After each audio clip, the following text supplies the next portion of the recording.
Hey friends, welcome back to my channel. If you are a returning viewer, thank you so much for coming back and watching. If you haven't subscribed yet, make sure you hit that subscribe button. If you are new here, my name is Kelsey and this channel is all about cross stitching and the chill things that I like to do while I cross stitch. Today I have another FlossTube extra for you guys. I've been wanting to do these videos, I just haven't mustered up the energy to do it. So when I first wanted to actually learn how to do Royal Rose method, I felt like there weren't really a ton of tutorials out there, though the Royal Stitcher does have a really great one. That's who I learned how to do this from. If you want to check out her channel, or you can stay with me.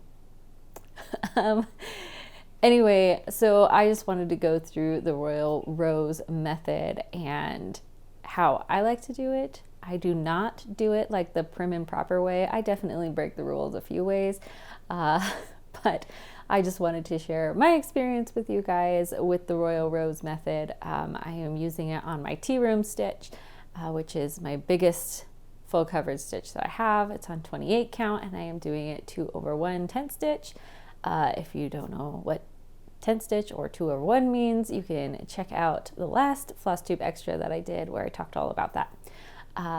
So yeah, I just wanted to kind of go over the rules and how I break the rules and how it's really helped me get into this stitch, and it's like one of my favorite stitches to work on. So without further ado, we're going to pop over to the Twitch setup with the overhead camera, and we're gonna get into the Royal Rose method, which is Rose, R-O-W-S, not Rose, R-O-S-E, which I feel like everybody makes that mistake. They're like, the Royal Rose, and I was like, Rose, makes so much more sense. All right, so I am gonna start with, I'm gonna start with showing you guys locations, I guess, on the screen. So when you are doing the Royal Rose methods, you're working in towers. So a tower is a 2-block square, and I'm sorry, my camera is like flashing weird things, like colors and like things on there, so just pretend it didn't happen. So the tower is 2 blocks of 100 stitches. So each of these gray lines, as you can see, are a block of 100 stitches. So this is 100 and this is 100. So this double rectangle right here is your tower. That is what you are going to be working in. So you start with your tower and you stitch all the stitches in this tower. So 200 stitches. So when you get to the bottom of your tower, you are going to park your thread. The first place to look is the dungeon. So the dungeon is the next two down. So if this was your tower up here, you're gonna do your dungeon, which is down here. I might have moved those a little bit, but sorry. So this is your dungeon, is these two here. So you're going to look on your pattern and be like, okay, I did everything in these 2 blocks. Is that color needed in these 2 blocks? And if it is, then you're gonna park it in your dungeon.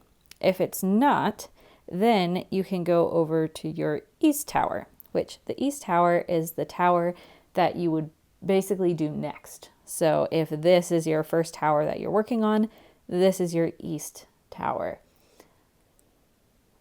If you're working in that direction, you don't have to work in a certain direction, but that's how I'm doing it. Again, this is just how I do things. You don't take it for what it is. So that's your east tower. So if your thread isn't needed in the dungeon, but you do need it in the east tower, then you can park it in the east tower. So it's kind of like coding. You need like an if-then subject. So if it is not needed in the dungeon, then you park it in the east tower.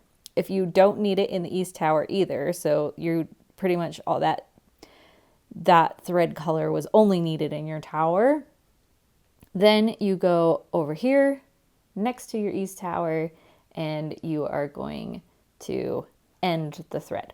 So just pick a hole, any hole, and pull it through and you'll trim it there. So those are like the three, well, technically 4 locations that you need to know when you're doing Royal Rose. You have your tower, you have your dungeon, you have your east tower, and then you have the next one over, which is where you're going to end your threads. You want to end your threads over here because as you stitch in the east tower, you're going to cover up those threads so they'll get secured. And then when you get to this one, you can kind of pull them through. We'll get to that, I promise. But for now, we are going to go into tea room and we're going to work on a tower in there. So this is tea room, and as you can see, I have a lot going on here. There are these little fuzzy threads. These are all ended threads down here, the short ones, and these long ones kind of shooting off the side are my parked threads that I will need to use later. So I'm kind of doing a little funky because of where the page ended. The page ended like halfway through one of the towers. So I just kind of did half the tower with the tower over here. So now I'm finishing this half of the tower with this tower here. So it's like a mega tower right now. And I've kind of already started in the top here, as you can see. So it's really nice to have gridded fabric when you're doing Royal Rose. You don't have to, but I would highly recommend it. This is pre-gridded fabric, so I bought it with this grid on here already and it just washes out. It says Weigart fabric, and this is a 28 count even weave. This is my first project on even weave and I am enjoying it. It's nice. It's just very small. Usually I have like a big magnifier, but since I'm videoing this for you guys, I'm not going to use it. So apologize if it's like hard for me to stitch. All right, so when you get into your tower, you're going to, some people like to do all of the parked threads first, and some people go in order. I kind of go in order, I guess. That's what I'm getting at. So I will find the first thread that I've parked and I will do that, and then I will move on to the next one. So the first one is this little brown one here. So we'll separate that and I will put it on the needle. I did a video on tent stitch and I talked about the importance of doing like top to bottom and bottom to top. You want to even out the tension. So I always park my thread in the bottom right hand corner. So my first stitch is always going to be from the bottom right to the top left, but then after that I might switch it. This one is just one and it goes straight down. So this one isn't really going to be all that interesting. So here's my parked thread. It's in the bottom right, and I'm just going to take it up to the top left. Then the next one goes right underneath it. So I'm going to start from the top left and stitch to the bottom right. And then the next one is right underneath that. So I'm going to go from the bottom right to the top left. And just switching that up helps even out the tension so you're not pulling all of your stitches in one direction. It kind of keeps it even so that eventually your work will start to get all wonky. So make sure that you are stitching opposite tension so that you can make sure it's looking good and even by the time you get to the end. I know some people are really good about being like, oh, the even rows go this way and the odd rows go that way. And I just switch it up on the color and I can't be bothered to know what row I'm on. So, so that's our third one. There's 5 of these stitches, so 2 more. So again, this one is going to go from the top to the bottom, and this one's going to go from the bottom to the top. All right, so looking at my pattern, I will look, that's all the stitches in this tower. So I'm going to go look down into the dungeon, and it's not being used in the dungeon. And then I am going to go look in the east tower, and it's not being used in the east tower either. But here's where I bend the rules. It is used in the very side of the block underneath the east tower. Technically, I would end this thread. So this is my tower right here, and my dungeon is down here, and my east tower is right here.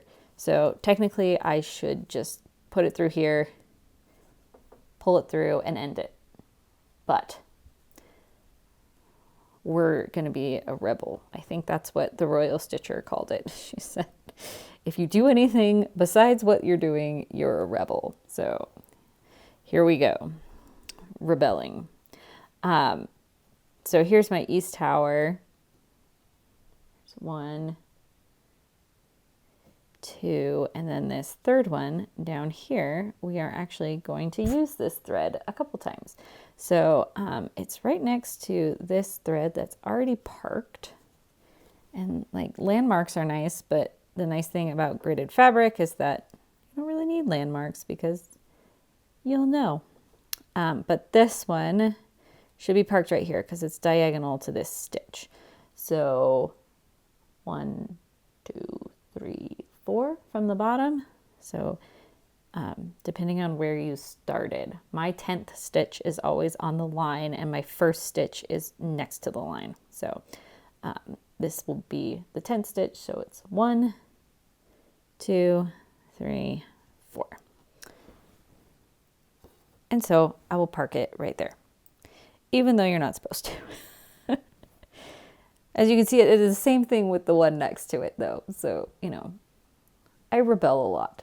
I don't like having to end threads. So yeah. If you're using a paper pattern, or if you're using, markup or pattern keeper or anything, just make sure that you mark that you parked it there. I end up with threads and I'm like, why is this thread parked here? What is this thread? What color is it? Where does it belong? Because I forgot to mark it as parked. Sometimes I think the app does it because I can't forget to park that often. But yeah, just remember to park it.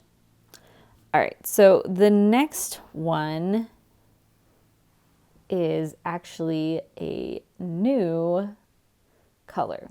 If you have to start a new color, so you didn't have it parked previously.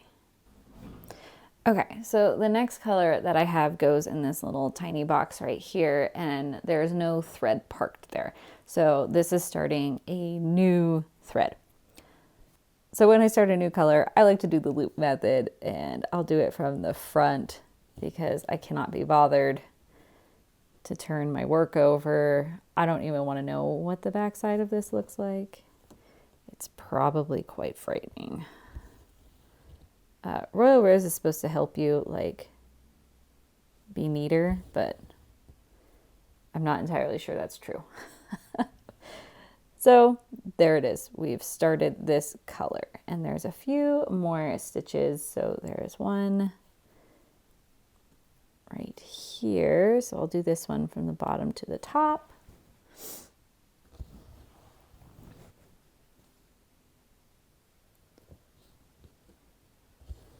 And then the next ones are a little further down. So we're going to move these out of the way. And this is where the grid comes in handy because there's not really much going on down here. So this stitch is on my 10th stitch. 1, 2, 3 stitch on 4. So 1, 2, 3, stitch on 4. And this one like is not near anything, so I'll go to bottom to the top, and then eventually it will all even out, hopefully. One hopes. And then there's one over here, so it's up 1, 1, 2, 3, 4, 5. 1, 2, 3, 4, 5.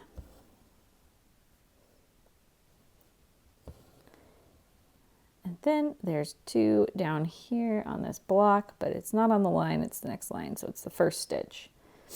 And I'll do the top, the first one, bottom to the top, and then the one right underneath it goes top to the bottom.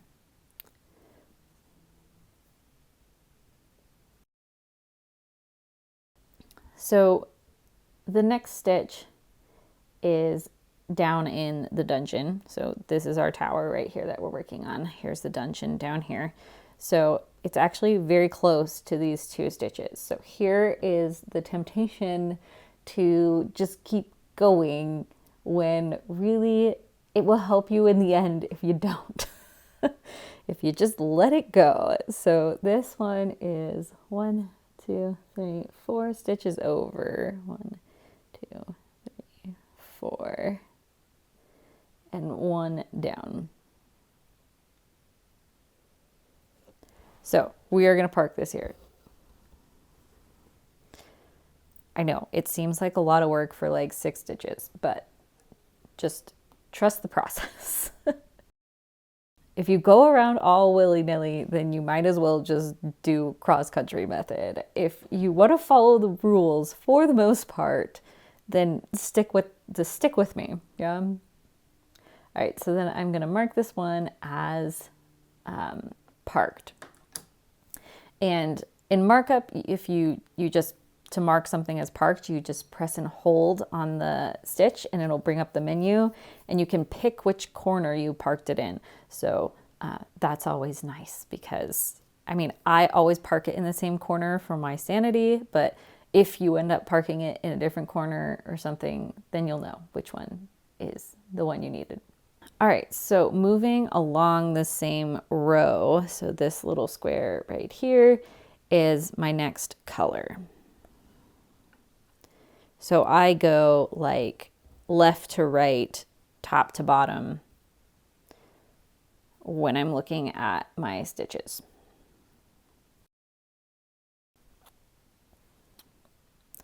And deciding what to do next. Because then I can kind of get these top ones like out of the way and continue on. All right, so this one again is parked in the bottom right-hand corner. So I'll go up to the top left to stitch the first one, and these ones are a little bit more spread out. So that's where that one's parked.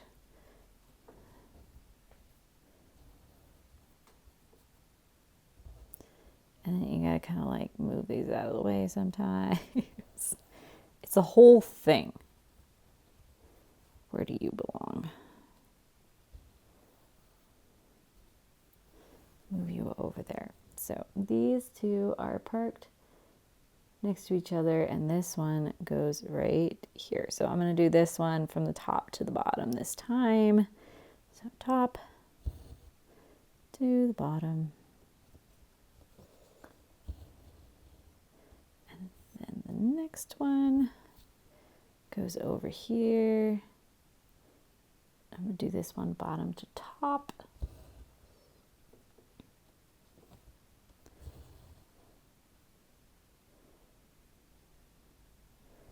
The next one goes over here. Yes. So we'll go from the bottom to the top on this one. Is this right? Okay. Sometimes like when you're stitching diagonally to another stitch, it gets confusing. And I'm like, wait, is that right? And we'll do the next one top to bottom.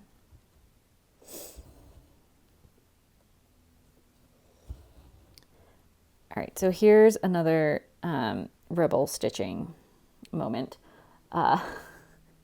is that there is one more stitch in this color, and it is technically in the East Tower, but since it's so close, I'm just gonna stitch it.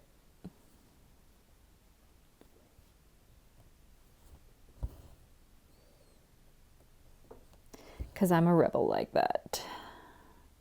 All right, so now I have to decide if this stitch is going to get ended or if it is going to get parked. I don't see it in the dungeon down here. And besides that one, I don't see it in the East Tower either. So we are going to end this thread. Here is our tower that we're stitching in, and then here's the East Tower. There's our little stitch that we did, the rebel stitch in the East Tower. So we are going to pop over one more, if you can see my grid here. So there's my needle by this blue stitch, and then we're going to pop over one more, pull it through, and then clip it. So you don't want to make these end threads too short, but you obviously don't want to make them super long either, because if they're too short, you might snag it on the back and they'll like fall through. If it's too long, then it might get in the way. We end that thread because we don't need it anymore on this page, and then we can mark them off. And we don't have to set anything to being parked because we didn't park anything. We actually removed something. So now I'm continuing across that row, and I am right here. So I would stitch this color and I would stitch it all the way through, again, ending either in the dungeon or ending over in the East Tower or finishing the thread. I don't want to make this forever, and I don't want to make you guys like just watch me stitch stitches, teeny tiny baby stitches. But basically that's how the Royal Rose method works. When you get to an end of a page, it's definitely a good idea to like look over here and see if you should be parking threads over there. This one, I don't know what I was thinking. I just like pulled things over and I cut them because I was like, yeah, I finished a page. But double check the next page and see if you should be parking threads over here, because I ended all these threads that a lot of these could have been parked. I don't know where my brain was at. I was just so excited to see these like pretty blue colors and everything. I was like, yeah. So yeah, that's the Royal Rose method. In a nutshell, you just keep working in your towers and your dungeons and your East Towers and try not to stray too far. I forgot to mention that there's also something called a ninja stitch, which is like one, or a rogue stitch. It's just one stitch in one color and it's not used anywhere else near that area. So you can do it the right way, and you can, some people wait until the very end. Some people wait until they finish a page and then they go back and do all the ninja stitches. Some people do them right when they hit them and they just end the thread. I will either do them and then I will find that if there's like a couple on the page, it's not just like one on the entire page, I will like stitch it and then I will pull the thread all the way over to wherever the next stitch is. The other thing I do is if it's like a brown and a brown, like these two green colors are very similar in color. And if I'm feeling extra lazy, I will just be like, you know what? This stitch is also blue, or this stitch is also brown, and I will just stitch it in the wrong color because I can't be bothered to go back and do it. Welcome to Kelsey's lazy way of doing things. I don't think anyone's gonna notice if you're so far from your stitch, so I think it's fine. So as far as managing threads when you're working through this, there are some people who have like little loopy-loop things that they put these in and they just like hang. The page I'm working on, I just have them like everywhere.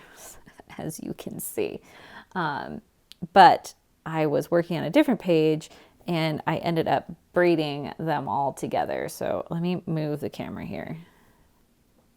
So this is the first page that I finished, and then all the threads are down here. So I'm obviously not going to need these threads since I'm moving to the right.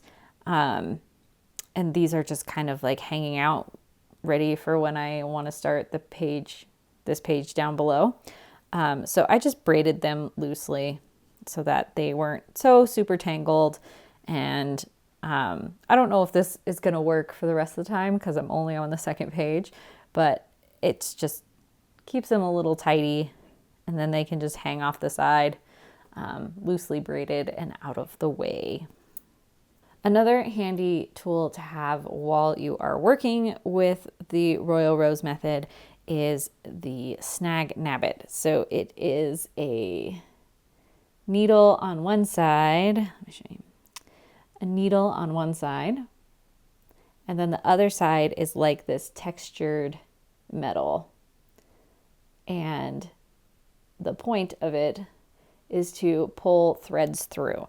So if, like for instance, let's do this one right here. This little purple thread here is sticking out, and I ended this so like the purple's over here.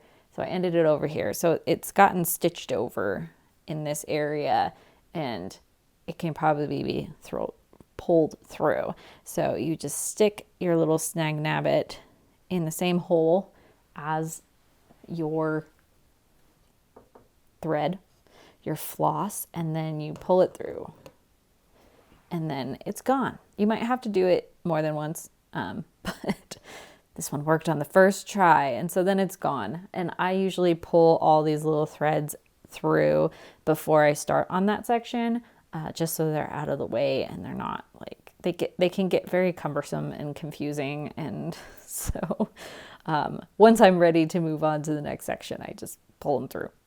So I hope that helped you guys kind of figure out Royal Rose. It's pretty simple once you get like the hang of it.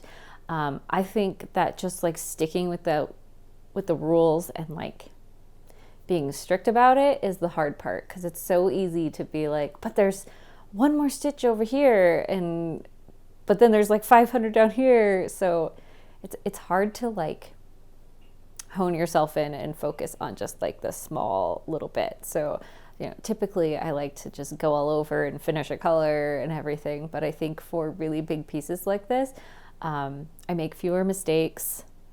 It's just easier to follow the chart. And especially when colors are so similar, there's a lot of browns and blues in the tea room stitch that are practically the same. So it makes it a lot easier to kind of tell where I am and tell where the stitches go. And taking it into little chunks makes it feel a little better, I guess, and a little more accomplished when I do that. So hopefully, if Royal Rose is something that you are looking into and you want to do it, this helps. And that's all I have. If you have any questions about it, leave a comment below. And if you haven't, please like and subscribe to this channel if you want to see more videos like this. Otherwise, I will see you in the next one. Bye.